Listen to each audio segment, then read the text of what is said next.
Welcome to the Ryan Frank Podcast. Ryan is a family man, first and foremost, but he's also a pastor, publisher, and serial entrepreneur. This podcast will help you think, work, and create like never before.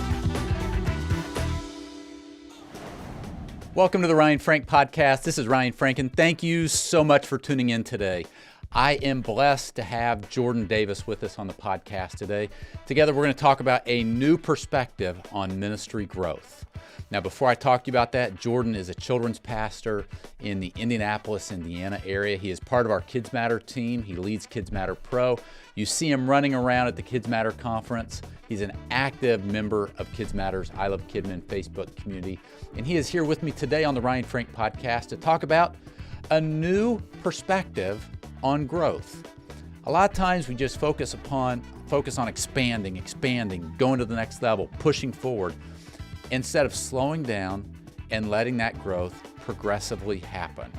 This is such a fascinating conversation today because it goes so contrary to how we as leaders, especially those of us with a growth mindset, often think. I know that you're going to be blessed by the conversation. We talk about indicators on whether you're getting this right or wrong. How do you deal with the challenges of that pressure to grow? How do you develop the patience to slow down? We talk about trust and building relationships with people, and that's really a key to getting all of this right, and so much more. Friends, thank you again for tuning into the Ryan Frank Podcast. Whether you are watching today on YouTube or listening, I want to thank you so much for tuning in. I would love to connect with you on Instagram or Facebook or X, formerly Twitter, or Snapchat, or wherever you're at online. All of my social links can be found at ryanfrank.com. Go check them out. Let's make sure we stay connected. You can text me. My phone number's at ryanfrank.com. Love to have you join us in the journey. Thank you so much for your time and your attention. I really do understand that your time is a valuable asset. And I am honored that you are listening to me on your commute, while you're exercising, while you're sitting at your desk, while you're getting ready. The fact that you give me your attention and you let me come alongside of you as you lead is truly, truly a privilege. Now let's get this show on the road. Here is my conversation with Jordan Davis about a new perspective on ministry growth. Hey, what's up, Jordan? Welcome to the podcast. Hey, man, thanks for having me. I'm excited to be here today. Yeah, back for the second time, right? So you must have done a good job the first time. I guess so. Or you're we've desperate got you today. Back. Or what? I said, or you're desperate today. No, never. Well, hey, Jordan, so glad you're here. I don't want to assume everybody knows who you are. I know you help us do a lot with Kids Matter Pro and at the conference, and you're such an active part of the I Love Kidmin Facebook community. But will you take a minute and just share a little bit about yourself, your family, your ministry journey? Yeah. So I have been in kids ministry for almost 20. This is getting ready to be my 20th year, and I love it. It's Awesome. my everything. I always say from the start, I'm just a big guy in the kids world, and I love kids ministry. I've done it pretty much all my life. I have an awesome wife named Katie, who does a lot of ministry, has been in and out of youth and middle school ministry, most of her seasons of ministry. And we have 3 amazing boys. So we have high school, middle school, and elementary right now. And so we're navigating that season of, man, I am a chauffeur, I am a carpool expert, and I am figuring out that teenagers are hard to raise. Isn't it something else? It's crazy. Yeah. I mean, are we like this? I hope not, because I feel bad for my parents if we were. So you've got good kids, though. They're good boys. Yeah. And you're a good dad, and Katie's a good mom. Jordan, did you think when you were a teenager, one day I'll be a children's pastor at a church? I actually did. Yeah. That's all. I tried to avoid it, honestly. Tried to run from God many times and tried to leave it, but I knew early that's what I needed to do, and it just took me a while to get there, but we got there. But you did get there. What is it that helped you get there? Yeah. I think putting the right people in my corner. I had people speaking life into me very early. They saw something in me. And so, as a leader now, I try to remember that. And sometimes we were talking about the other day about like my middle son, we see that in him and want him to be involved in conference in the future. And I think sometimes we miss that in our own kids. I don't see that in my kid, but I see that in other kids in my church. Uh-huh. And so I'm just glad that that's the idea, is I want outside people in my kids' lives that are going to see that too. Isn't that so important? Yeah, Yeah, it really is. it is. So Jordan, tell us I'm excited about today's topic. We're going to talk about just a new way to look at growth. But before we do, tell us about your church. So in Week to Week Ministry, you've got this great church and you guys are doing all kinds of cool stuff. Tell us a bit about so I'm at Church of the Crossing. Church of the Crossing in Indianapolis. So we're on the north side of Indianapolis, and this is a very older church. If you've ever been to Indianapolis, you may have drove past this church. It sits right on a main highway. It's just very hard to get to. And we have just kind of changed a lot of the way we do things around here, in that we are very local outreach focused. But we asked the question a few years ago: what would happen if we closed? How would we impact the community? What would be missed in the area? Yeah. And for us, it's a lot of building use, and that was not exactly what we thought was a great idea. Mm-hmm. And so now we have really started our own nonprofit. We do some free legal clinics. We do kind of a change the concept of a food pantry into a neighborhood market. It's a point-based system. We only use name brand things. We want our neighbors to feel that they are special and that they get the same things that everybody else gets. And so just really trying to lift up our community, who's a lot of refugees, a lot of poverty. The elementary school around the corner from us is 26 to 28 languages right now. Wow. And so how can we do that? So we're teaching English as second languages. We're classes. We're just trying to really help our neighbors. And so looking at that concept of how do we look at our friends as our neighbors, and what do they need, not what do we have to offer? And I know, because we're friends and we live close to each other, this is working. You guys are having visitors come to the church, aren't you? You're having new families. You're seeing growth. Yeah. And it's been interesting, just because our church is historically, sounds bad, but a wealthier church. Yeah. But it's not. We were laughing in staff this week of even just watching somebody that I know has a lot of initials next to their name and is known in our community. Talking to a family that came through our free legal clinic, and them not even know that about each other, and them just having a conversation because they both have 3-year-olds. And it's just a beautiful thing. It really is, that there's no status, there's no initials next to their name. It's just, we are God's people. And so how can we walk together in discipleship? Yeah. I love it. Go check out Church of the Crossing. If you're not friends with Jordan on Facebook, friend request him, follow him on Instagram. He's also a barbecuing pastor. What's your Instagram handle? Yes. Smoking Pastor Barbecue. Smoking with a G, smoking. Yes. Smoking with a G, Pastor Barbecue. Yeah. Go check it out. You'll find it. Yeah. Jordan is great at the barbecue, which I'm getting kind of hungry. It's almost lunchtime, Jordan. We need to do some barbecue soon. We do. All right. So we are, Jordan, talking today about a new perspective on how we view growth. As ministry leaders, all of us want our ministries to grow. I've never met a pastor or a leader, even outside of the church. It's like, I don't want my company to grow. I don't want my organization to grow. I don't want my nonprofit to grow. I don't want my children's ministry to grow. We all want our ministries to grow. But Jordan, something that you and I have been talking about lately, and I know you've been really thinking through this, is how do we measure that growth? Yeah. And you say, maybe we shouldn't measure it by progression, or by progress. We should measure it by progression and not just expansion. Will you talk to us about the difference? Yeah, I don't know. I've just been playing with this. I don't know if it'll ever be a quote or anything, but I think that we have to remember that progress is not solely measured by expansion, but often it's defined by the progression. And it's a journey. It's a journey of progression. And I think it's just something that's been on my mind. I think especially in ministry, and I've done business, I've done construction, I've done all kinds of things. that were so goal based that the idea was that we had to hurry up to get to the goal, that we lost a lot. In ministry, I look back now and I think, man, I had this goal that we were going to do a building project and we were going to change something. And I force fed it so much that the people around me, one, didn't catch the vision.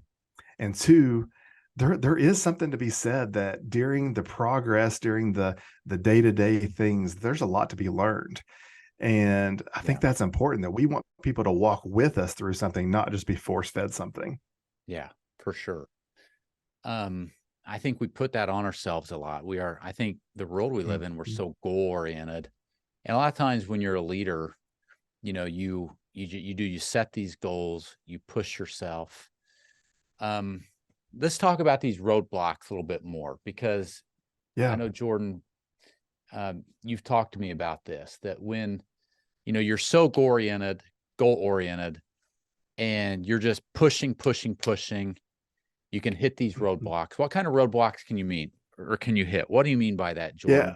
And how do you navigate them? I think that in leadership, you get isolated super quick. I know if you're a creative person, so I'm super creative, Ryan, you're super creative. A lot of times I'll walk into a meeting room, I'll be 30,000 feet up in the air, and I'll throw a bunch of stuff on the whiteboard, just word vomit on a whiteboard, and be like, let's do it. And people haven't even bought into the ground level, let alone the 30,000 foot view. And good point. So I think what I've just been challenging myself is if I look at that journey of progression, there's a lot to be said about the connections I make, the value that I put into others. It's not a value system. The value sometimes is just put on us as leaders, but there's value in our teams. And we want our teams to be on the same page. And so, for instance, a project that may be a 6-month project, I've learned, man, I'm just going to let it happen. And if it takes 9 months, I'm going to enjoy the journey. If everybody gets on the same page fast and it's a 3-month project, I'm going to enjoy that journey too. Secretly, I'm going to enjoy that journey more. But that's just because how I'm wired. But to a team now, we're celebrating. So my kids, I'm blessed with a kid staff, and we've all been together for 4 years now. I love that. And so it's taken 4 years for them to realize, okay, I've sped them up and they've slowed me down. And that's a good thing. Yeah. And so that's the journey we've been on of learning to work together. Yeah. And that's how I'm seeing progress done, is through that journey. And you know what, that is, I think we forget about this, Jordan, as leaders, that, our job isn't just to get everything done, but it really is to build a team and, to empower our team to do things. We both, been doing this long enough. A lot of times it's easier just to, hey, I'll just do it myself. I'll get it done. But it really is a lot more fulfilling, isn't it? When you empower your team, you bring them along the process, let them make decisions, get their buy-in, and let them experience it, as opposed to you just doing it yourself. Yeah. And I also think that, to the roadblock thought of, learn to embrace the roadblocks, not to be fearful of them. That sometimes these roadblocks pop up and they're the best thing for us. I mean, we have shut ideas down that I thought were the best thing ever. We've dreamed huge dreams, had the budget for it, had the money for it, actually signed contracts, and then all of a sudden been like, man, have we thought about how this is going to impact our preschool? Yeah. It's great for kids ministry on Sunday morning. It's great for our Thursday night services. It's great for our small groups on Monday and Tuesday. But this is going to impact our day-to-day 180 kids on a Monday through Friday for 10 hours a day. We didn't even think about that. And so those roadblocks pop up and you're like, man, just because it's great for one part of your organization doesn't mean it's great for the whole organization itself. Yeah, for sure. Jordan, can you think of an example? I mean, you've been working, like you said, which is a blessing, with this team for 4 years. Or you can even go past that. But can you think of an example from your ministry experience where a more organic and naturally evolving approach, led to real significant progress that you might not have seen if you would have just pushed things through and, just had that expansion mindset? Yeah. So like to our preschool, when I came, our preschool and our church were very much two separate organizations. Okay. And it was hard because there was some bitterness. There was some walls put up between especially our teaching staff Yeah. and the church, because before there just had not been a lot of buy-in on both sides. And I came in, I thought, we're just going to fix this. I'm just going to come in and just help take over, and we're going to do this. And I was challenged by our senior pastor he said, don't change anything for a while. And I Yeah. said, what's a while? Because that's my question, is like 6 weeks, 8 weeks. Right. What is that? Yep. And he said, what if you just wait and you'll know when you need to change something? And 3 years into this, actually during COVID was probably the best thing for it. Yep. I just started hanging out over there. Just spent some time. My first hour blocked off on my schedule Yep. is literally just to buy food for teachers when I can, bring in coffee, say hi to parents, and be in that front lobby every day.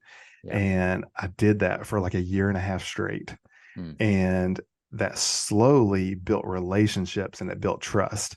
And I wasn't doing anything special. I was fixing simple things, but it allowed me to build a relationship with people that had never felt like they had a relationship with somebody on church staff. Yeah. And so now over time, when there is a problem on a Monday morning in a Sunday class messed up a room, it used to be a 1,000-word email. I get a 2-word text like, hey, this was messed up. I'm sorry. Yeah. That's it. And so if I would have just came in, stormed in, and just taken over, then they would have exactly got what they expected. They would have expected the next person just to come in and do the same thing that's always been done. Yeah. But by building relationships, now I've built trust. And so now when we do our trunk or treat event last Friday night, we had almost more trunks from our teachers from our preschool than we did our own church people. Really? And that's a great thing because they're bought into both sides of the ministry now. Yeah. Yeah. But you know what? It took an intentional effort on your part to slow down, build those relationships. Yep. And like you said, build trust. Stephen Covey wrote that book, The Speed of Trust, that things always move at the speed of trust. And yeah, I mean, now that you have these years of relationship building, now you can go in and probably recommend changes and have discussions without walls of defense coming up, right? Or people getting territorial. Well, and I would say too, but I would have also before had to walk in with a list of the whys. Now I don't have to walk in a list with the whys. They know the whys. They know it's beneficial for the ministry. They know why it needs to be done. They may not be happy with it, but they're going to be more eager to do it because they understand that there's a vision there to go reach the community. And so when we have a mom's group, a mentoring group on Thursday nights, that there's 150 kids that are inner city kids, they tear stuff up every week. And now they're okay with them using their stuff because stuff's replaceable. That would have not worked 3 years ago because all I would have heard about was how much money I owed to fix all the toys and how these people were horrible. Now they see that. Now they see the ministry of not only moms' lives being changed, but kids' lives being changed. A few broken toys is nothing. Yeah. Yeah. That's so good. Jordan, I think you've just shared one strategy to help you create a culture or an environment where organic and progressive, change can thrive. And that is, you've got to invest time in relationships with people. But can you think of any other factors or strategies that have helped you create this kind of environment in your kids' ministry? Well, I think definitely kind of how we started this was just embracing that journey. I think I had to look at the things I do, and it's even just even a personal level for me of my prayer used to be always, God, first thing in the morning, expand my territory. I want to build more relationships because I'm a relationship driven person. And now it's more, God, let me build the right relationships that I need today. It's not just let me build relationships, because I would walk into the store and talk to anybody and try to network different angles. Now it's, hey, God, you're putting somebody in my life today that is going to walk through this journey with me. And it may be a 2-year process. It's not a quick fix. And so I think thinking about that, not just for yourself or your ministry, but thinking about that in the bigger picture of embrace that journey. It's a journey. We're blessed to live on this earth. We're all spoiled compared to 90% of the other people in the world. Embrace where you're at. Like, quit. I think it's very easy in ministry and business and anything that we look and are really wanting something that somebody else has, but we are not really ready to embrace that journey of how they got there. It's a day-to-day process, you know? Yeah. Jordan, what would you say to someone like Ryan Frank, who's not very patient? A lot of us aren't patient. We want it. We want it now. We want to make these decisions. We want to see this growth. We want to go to the next level. But patience has to play a role, right? In allowing this progression to just happen naturally. So how do you balance your desire to grow, the pastor's expectation, the church's expectation to grow, with the need for patience as a leader? Oh, I think you got to really evaluate, what are you measuring? As we talk about, like, what's expansion look like? Is your expansion number focused? That may not be it may not be the season you're in right now. If it's number focused, if it's a business thing and it's money focused, how are you measuring that success? For right now in ministry, it's maybe how many contacts I can make a day with single moms. That's an easy number for me to be like, hey, I was at least able to talk to 3 single moms this week. We started a new ministry this last weekend where we're doing baby showers for moms that have decided to keep their babies instead of having an abortion. And so if we're able to measure success, like, hey, maybe we didn't have new families on our campus at our church services this week, but man, we had 3 moms who we were able to bless with the baby showers last Saturday. Like, that's a win. So changing what you're focusing on, and it may be a smaller number, which in the scheme of things seems numbers are out of whack.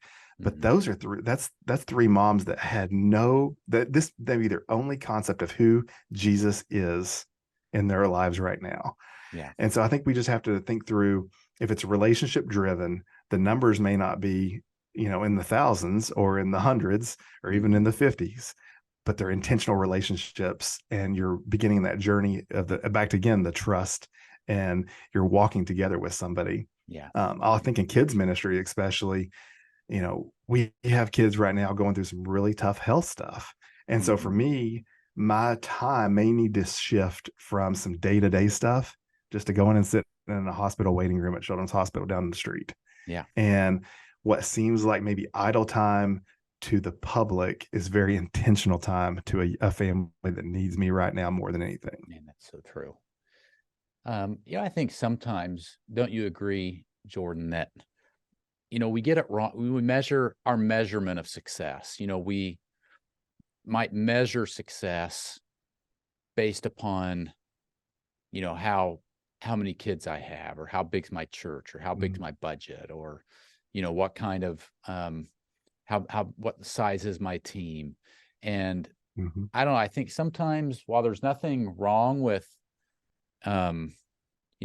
having more people, there's nothing wrong with growing. I don't know that growing always means that you're healthy. And no, I think sometimes we're focused on the wrong thing, because maybe we have 10 more kids than we had last Sunday, but we don't know any of them, right? Or there's no relationships. Or so take a look at how you're measuring success. I think that's a good call to action for all of us as we are listening to this podcast. When I think, like, things at a conference, I think that should be one of the, like, against the rules is nobody's allowed to ask how big your church is. I said that the breakout session I taught this year. So a couple of people asked, well, how big's your church? How big's your staff? I'm not going to tell you that because you're not me. You're not, you can't do what I do, and I can't do what you do. I'm jealous. You're at a smaller place and you're able to do things on a whim that I can't do. To get something in communication here, I have to go through a 3-week process. I can't just send an email on my own. It has to go through a communications department. And so don't don't think that somebody hasn't made. Nobody has made it. We're all clueless in ministry, because if the whole world's not saved, none of us are doing our job good enough. That's exactly right. Yep. All right. As we start to land this plane, because let's be real, Jordan, we've got a Kids Matter Pro coaching call that we need to be on in about 15 minutes, don't we? All right. Yep, we do. It's a busy day. Final question before I go to my last two questions. What encouragement or advice would you offer someone who's watching or listening who might be inspired to just take a more organic approach to measuring progress and success in their work? What encouragement or advice would you give? Yeah, I would say, kind of on this topic of embracing the journey, put a system and some structure in place that put something on your to-do list that is just going to not have a timetable, but you're going to know when to do it. I think that's super important, that there's something usually on my list that I'm just watching for the right moment. Like right now, I'm looking for something specific for our kids ministry. And I actually don't know what it is, but it's going to do some engagement things that we're working on in the bigger picture. I don't know when it's going to happen, where it's going to happen, really why it's going to happen. Yeah. I just know I need it to happen. And so I'm going to watch, and my prayer now is, God, you'll put somebody in my corner that's going to be a contact that's going to share some info with me. And so it's not something that I quickly can check off. I know some of you, this is not me, but some of you are very much checkmark person, and you have to have your list empty at the end of the day. It's okay to carry something over for a long period of time, because it's going to be a natural check, not just a check that's hurried and rushed. And it's going to have some more thought into it. It's going to have a whole bunch more vision behind it by the time it's done. And so I'm trying to keep that side list now of what are things I'm just dreaming about. We've talked multiple times about, I have some big goals 20 years from now. And so what are things I can do today that are going to help build that goal, but it's not going to be fulfilled yet. And so it's back to the journey. This is a journey, and it's okay. Yeah. Yeah. What a great conversation. This has been so good, Jordan. I love how you think about this stuff, and this is a great challenge for each of us.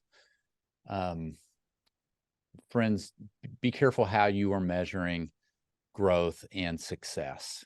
And if there's anything I would challenge you to do, and that is really take a look inside your heart and make sure that you are measuring success correctly. It's not just about how big's your church, how many kids do you have, how big's your budget. It's about Ryan, one thing at a time. Go ahead.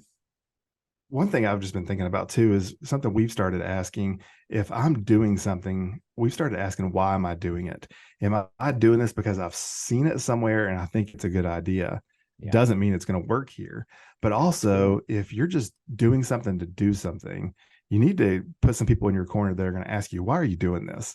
That's so true. I'm real bad in a meeting sometimes that I'll get kind of something maybe pushed that I have to do, and I'll never ask why. I'll just accept it and go. And then we wonder why it maybe fails, or wonder why. I take it back to my team and they're so frustrated. And it's like, well, what's the why? Well, I don't know. I didn't ask the why behind it. I didn't know why we were doing it or why we were asked to do it. But just if you're trying to force something, ask why. Is it personal gain? Is it for attention? Is it just to have, sometimes I'm guilty with that with social media. If I haven't posted something on my barbecue page in a while, I'll just do something to do it. And it's horrible. And I'm like, why did I do that? Just because I needed to be out there. Well, why do I need to be out there? Well, is it because I'm not in a good, humble spot right now? That's probably not the right reason to throw something out there. Yeah, 100%.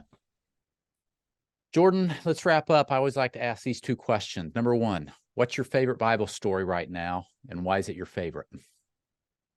I have been having fun with Jonah recently. I don't know. I've just been kind of with parenting with kids. We've just been revisiting some of those old Bible stories and conversations in the morning.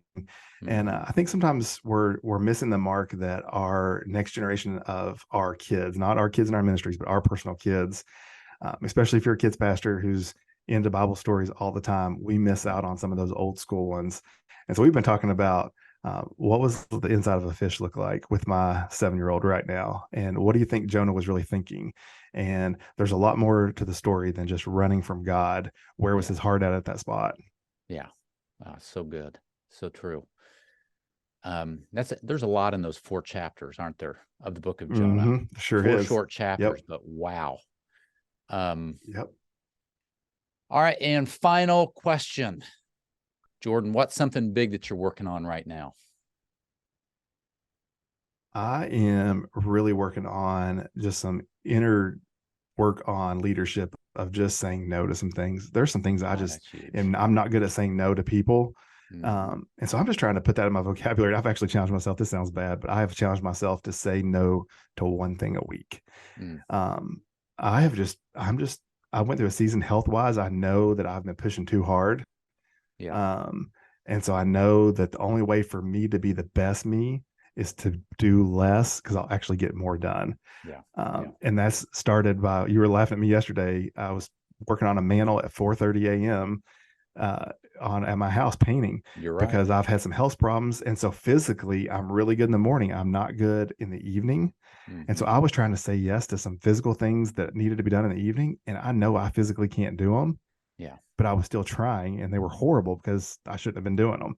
So Yeah. I'm saying no to stuff in the evening that I know I can't do. Man, that's good. Somebody told me years ago that the 2 most powerful words we can speak are yes and no. The things that we say yes to, the things that we say no to. And I think a lot of us, if we're honest, we have a hard time saying no, right? Yeah. That same person told me, Jordan, though, that saying no doesn't mean you're saying never. It can just mean you're saying not right now, right? So just because you say no to something doesn't mean you're never going to do that. Yeah. I've been saying my no is just maybe not a not yet. It's just not yet. Not yet. Not yet. There you go. Yep. Well, friends, it's Jordan Davis, children's pastor in Indianapolis, Indiana, part of the Kids Matter team, leads Kids Matter Pro, helps us at the conference, and does all kinds of stuff. Jordan, thank you so much for your time today. This has been a great conversation. Yeah, it's been a good one. Yeah. All right. Thank you. Yep. We'll talk to you later. This episode of the Ryan Frank Podcast has ended, but be sure to subscribe for more conversations to help you stay on the leading edge. And if you like what you've heard, please rate this podcast with 5 stars. Thanks so much, and we will talk to you next time.